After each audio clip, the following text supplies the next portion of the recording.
That was great, Alison. Now you've taken about half of the things I was going to say, so I'm going to have to really rapidly rapidly recalibrate.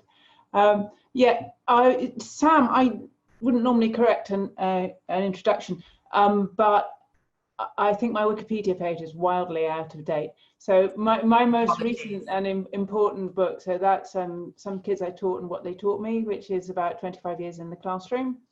That's England Poems from a School, which is a collection of my kids' poems, which was put out 2 years ago from Picador. They're, as everyone keeps saying, but they're really good poems, even though they are from migrant children. And this is Grow Your Own Poem, which has just come out.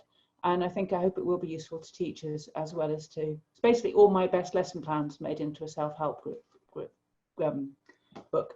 So that's maybe just a bit of an introduction to me. I'm actually MBE instead of OBE, which apparently that's my bloody effort, not our bloody effort, but I would, and actually I think that's wrong. I think it's always our bloody effort, because it's always, always, always, I've succeeded by working with teachers. I've never succeeded in any other way.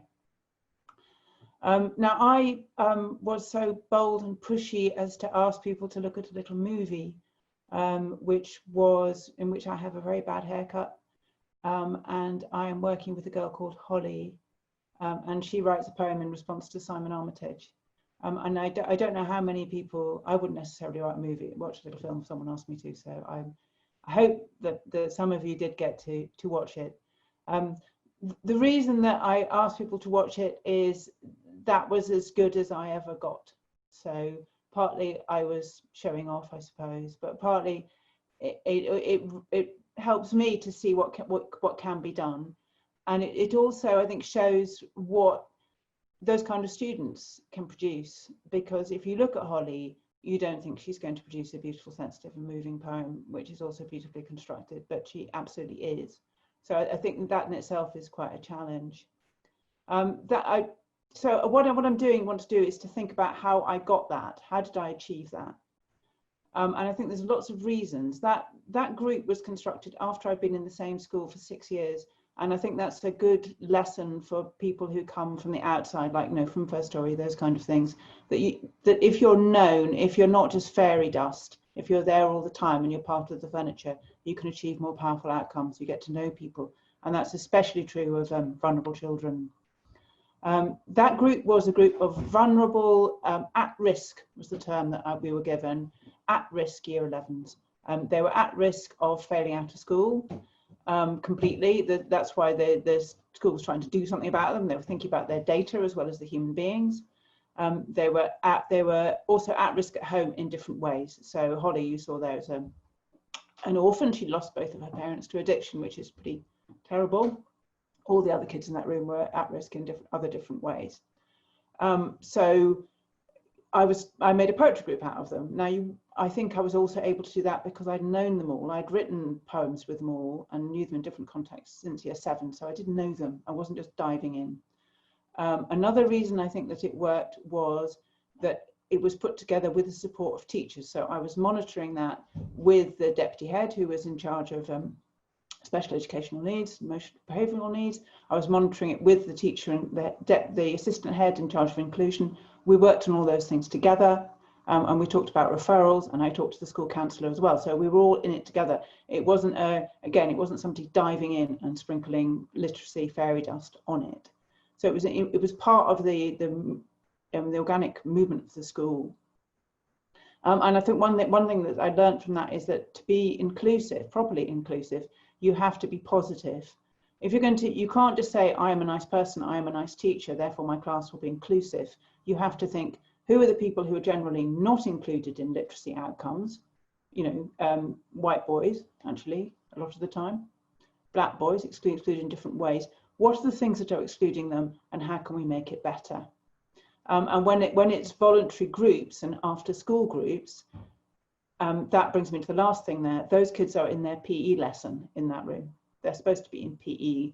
They're inside the timetable, and they're not there with me. And I would say that all the things I've achieved in inclusion, I've achieved them inside the timetable. You can't, in lessons, working with teachers when you're actually positively with them, asking kids to volunteer after school is great, but it is a middle class marker to be available after school, to have the backup, to not have, like, you know, if you have Pakistani girls after school, then their dads will stop them as soon as it gets dark. You know, it causes huge issues. You've got to be positively inclusive and aware that if you want the Pakistani girls to come to a poetry group, it has to be at lunch hour. I mean, those kind of things to be part of your vocabulary, to identify people that you have to include. And that means, again, for voluntary groups, it means working with schools. The other thing that I think that I was doing there that shows, and this is exactly what Alison was saying, I'm a really experienced English teacher, and I am brave enough to brave the English curriculum and go in there and say, we will do creative writing. And not only that, we will do creative writing by models. So we will look at a whole text, and I will trust them to make a whole text. I really do believe whole text in, whole text out, poem in, poem out. People have got, especially kids from other languages, kids with learning disabilities who are dyslexic, autistic, or deaf actually is a very, very interesting instance of what you can do with language. But if you give people a whole bit of language, especially a poem, they will give you a whole language pattern back very, very often.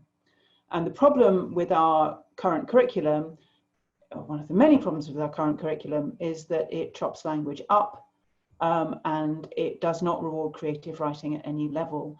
I think it is, you know, sometimes I lie awake at night wondering what is the worst thing that Gove did. And it's really, really, really, you know, finely calibrated question, because, you know, possibly the Academy Trusts are the worst thing he did.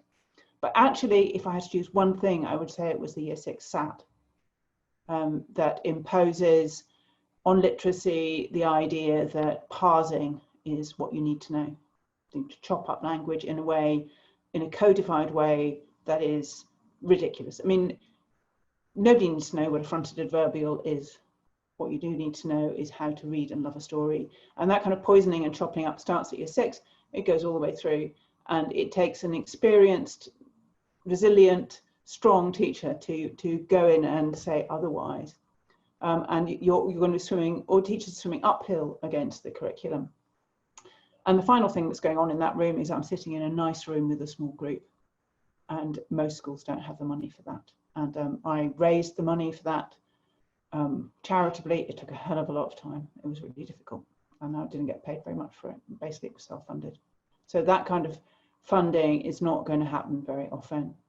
So if I've been asked for, you know, what would I say in a letter?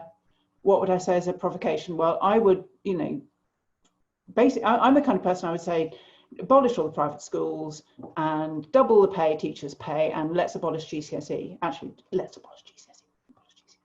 But if I was going to write a single letter, oh yeah, Alison thinks we should abolish GCSE as well. I think we should. We could. Might be the moment. Let's go for it.